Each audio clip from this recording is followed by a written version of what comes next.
নজর রাখবো পরবর্তী সংবাদে। আজ নতুন দিল্লির দ্বারকার সেক্টর 17-তে ত্রিপুরা ভবনের জন্য বরাদ্দকৃত জমি প্রদর্শন করেন মুখ্যমন্ত্রী প্রফেসর ডক্টর মানিক সাহা। গত 7 March 2024 Delhi development authority Tripura ভবনের জন্য 2930 বর্গমিটার জমি হস্তান্তর করে। আগামী কিছুদিনের মধ্যেই নতুন ভবন নির্মাণের কাজ শুরু হবে বলে জানা গিয়েছে। মুখ্যমন্ত্রীর উপস্থিতিতে আধিকারিকদের অত্যাধুনিক এবং উন্নত মানের ভবন নির্মাণের নির্দেশ দিয়েছেন। কি বলছে জানবো বিস্তারিত, আমাদের সাথে রয়েছে প্রতিনিধি অঙ্কিতা বর্ধন। অঙ্কিতা, ইতিমধ্যে যে খবর যে নতুন দিল্লির দ্বারকার সেক্টর 17-তে ত্রিপুরা ভবনের জন্য যে বরাদ্দকৃত জমি করা হয়েছিল, সেই জমি কার্যত আজ প্রদর্শনে গিয়েছেন মুখ্যমন্ত্রী, কি আপডেট পাচ্ছ? দেখো, ত্রিপুরা ভবন যে ভবনটা তৈরি করা হয় ত্রিপুরার মানুষ যেন সেখানে গিয়ে থাকতে পারেন। বিশেষ করে ত্রিপুরা ভবন কিন্তু গুয়াহাটিতেও রয়েছে, কলকাতাতেও দুটি ত্রিপুরা ভবন রয়েছে এবং দিল্লিতেও ত্রিপুরা ভবনের নতুন একটি জায়গা পরিদর্শন করেছেন আজ মুখ্যমন্ত্রী। কেন? দেখা যায় প্রায়শই বিশেষ করে চিকিৎসার ক্ষেত্রে অনেকেই গিয়ে থাকেন দিল্লি বা কলকাতার উদ্দেশ্যে উন্নত চিকিৎসার জন্য। তাই সেক্ষেত্রে ত্রিপুরা ভবন হচ্ছে এমন একটি জায়গা যেখানে স্বল্প খরচেই থাকা এবং খাওয়া সমস্তটাই হয়ে যায়। তার জন্য ত্রিপুরাবাসী বিশেষ করে ত্রিপুরা ভবনের উপর নির্ভর করে। তাই ত্রিপুরা ভবন দিল্লিতে যেন আরো একটি করা হয়, তার জন্য ইতিমধ্যেই রাজ্যের মুখ্যমন্ত্রী কিন্তু বহুদিন আগেই চিঠি লিখেছিলেন এবং আজ খবর উঠে এসেছে যে নতুন দিল্লির দ্বারকার সেক্টরের 17-তে ত্রিপুরা ভবনের জন্য যে বরাদ্দকৃত জমি, সেই বরাদ্দকৃত জমি তিনি পরিদর্শন করেছেন।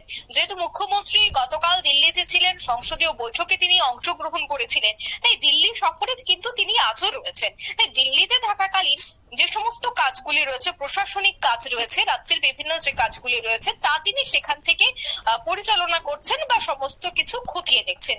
যারই আজ আমরা একটি ছবি দেখতে পাচ্ছি, ইতিমধ্যে সোশ্যাল মিডিয়ায় দেখা যাচ্ছে যে মুখ্যমন্ত্রী তিনি এবার দিল্লির দ্বারকা সেক্টরে পরিদর্শন করছেন বরাদ্দকৃত জমি। দেখো, গত 7 মার্চ 2024 নয়াদিল্লির যে ডেভেলপমেন্ট অথরিটি, সেই ডেভেলপমেন্ট অথরিটি ত্রিপুরা ভবনের জন্য 2930 বর্গমিটার জমি হস্তান্তর করেছে। আর আগামী কিছুদিনের মধ্যেই নতুন ভবনের যে নির্মাণ কাজ তা কিন্তু শুরু হয়ে যাবে। কিভাবে চলবে নির্মাণ কাজ? একাধিক বিষয়কে তো এবার দেখতে হবে। তার জন্য মুখ্যমন্ত্রী তিনি এবার কিন্তু উপস্থিত হয়েছেন আধিকারিকদের নিয়ে।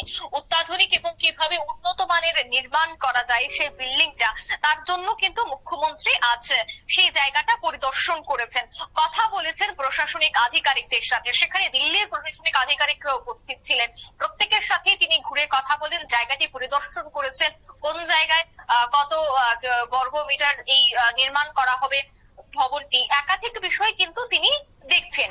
বিশেষ করে কলকাতা এবং অসমের যে ত্রিপুরা ভবন রয়েছে, সেই ত্রিপুরা ভবনেও প্রায় প্রতিনিয়তই মুখ্যমন্ত্রী যান এবং সেখানে কেমন রয়েছে পরিকাঠামো তা খতিয়ে দেখেন। তবে দিল্লিতে বিশেষ করে দেখা যায় অনেকে উন্নত চিকিৎসার জন্য সেখানে যান বা অনেকেই ঘুরতেও দিল্লিতে যান। তাই সেক্ষেত্রে ভারতের রাজধানী দিল্লি বিভিন্ন কাজে শুধু শিক্ষা নয়, শুধু ঘোরা নয়, শুধু চিকিৎসা নয়, একাধিক বিষয়ে কিন্তু দিল্লিতে অনেকেই যান।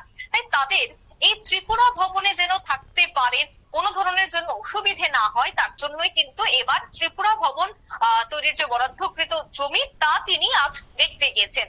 আমরা প্রত্যেকেই জানি ত্রিপুরা ভবনে থাকতে গেলে শুধুমাত্র ত্রিপুরার বাসী হতে হবে এবং সেখানে অল্প খরচে খাওয়া এবং থাকা দুটোই হয়ে যায়। এবং অনেক ক্ষেত্রে দেখা যায় যে অতিরিক্ত পরিমাণে হোটেল খরচ বা অতিরিক্ত পরিমাণে যে খাবার দাবার রেস্তোরাঁর খরচ, তার জন্য অনেকেরই কষ্টসাধ্য ব্যাপার হয়ে দাঁড়ায়। বা যারা চিকিৎসা করাতে যান, তাদের চিকিৎসায় এত টাকা খরচ হয় যে তাদের থাকা এবং খাওয়ার ক্ষেত্রে অনেকটাই কষ্ট হয়। তাই এই কষ্ট যেন না হয়, ত্রিপুরা ভবন থেকে যেন তারা সমস্ত সুযোগ সুবিধা পায়, সেখানে থেকে যেন চিকিৎসা সহ একাধিক ঘোরাফেরা সমস্তটাই যেন করতে পারে, তার জন্যই কিন্তু এই ত্রিপুরা ভবন তৈরি করা। এবং দিল্লিতে যে নতুন বা নয়া ত্রিপুরা ভবন তৈরি হচ্ছে সেটা কিন্তু উন্নত মানের হবে এবং যে নয়া বিভিন্ন বিষয় বা নতুন ভবনের বর্তমানে যা যা প্রয়োজন হয় না, সমস্ত বিষয় কিন্তু অত্যাধুনিক উন্নত মানের তৈরি করা হবে বলেই এই মুহূর্তে আমরা জানতে পারছি।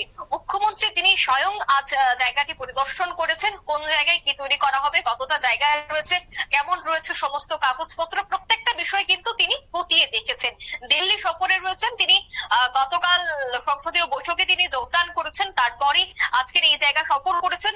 সূত্র মারফত আমাদের খবর রয়েছে যে প্রশাসনিক আরো অন্যান্য কর্তাদের সাথেও তিনি আজ বৈঠক করতে পারেন এবং সেই বৈঠকেও ত্রিপুরা ভবনকে কিভাবে আরো সাজানো যায়, কিভাবে উন্নত মানের করা যায়, তার জন্য কিন্তু বৈঠকও করতে পারেন প্রশাসনিক আধিকারিক, অর্থাৎ দিল্লির প্রশাসনিক আধিকারিক এবং তিনি রাজ্যের প্রশাসনিক আধিকারিক, সমস্ত আধিকারিকদের মিলেই বৈঠক হতে পারে বলে আমরা সূত্র মারফত আজ খবর পাচ্ছি। শতাব্দী। একদম অঙ্কিতা, ধন্যবাদ।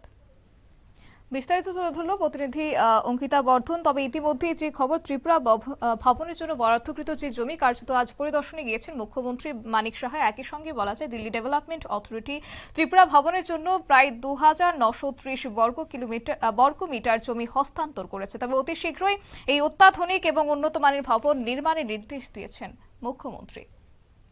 দিয়ে নিচ্ছে ছোট একটি বিজ্ঞাপন বিরতি, সঙ্গে থাকুন।